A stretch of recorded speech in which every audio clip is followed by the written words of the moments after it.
Imagine someone you personally know and hate. Now make a list of words you would use to describe that person. Believe it or not, this list tells more about you than you realize, because this is your shadow. The shadow concept was described by Carl Jung, a heavyweight in the world of psychology, who was a close correspondent and friend of Sigmund Freud.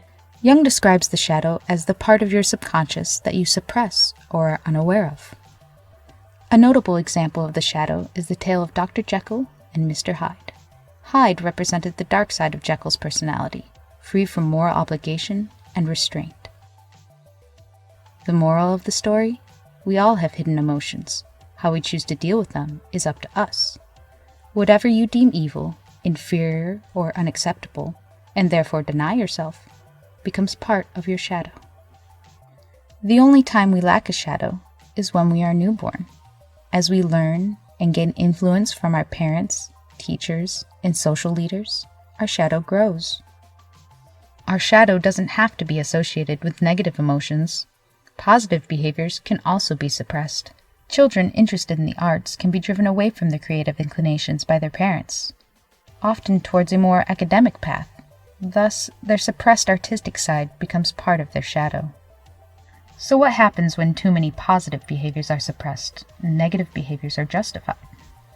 Every story through history involving a villain, whether fictional or real, shows personalities that act without remorse or empathy towards others.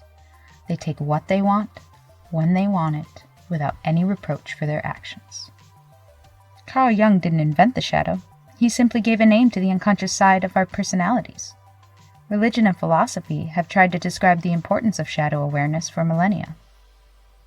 In Christianity, the shadow can be seen in the concept of sin and the fallen nature of man, and in Chinese philosophy, the concept of yin and yang.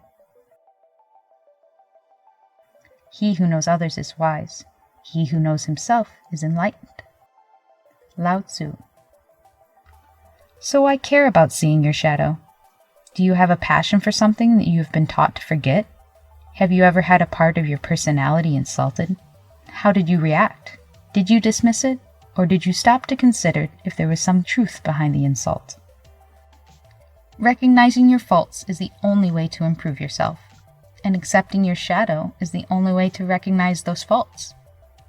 Can you make yourself a better person? Knowing and facing your shadow is the key.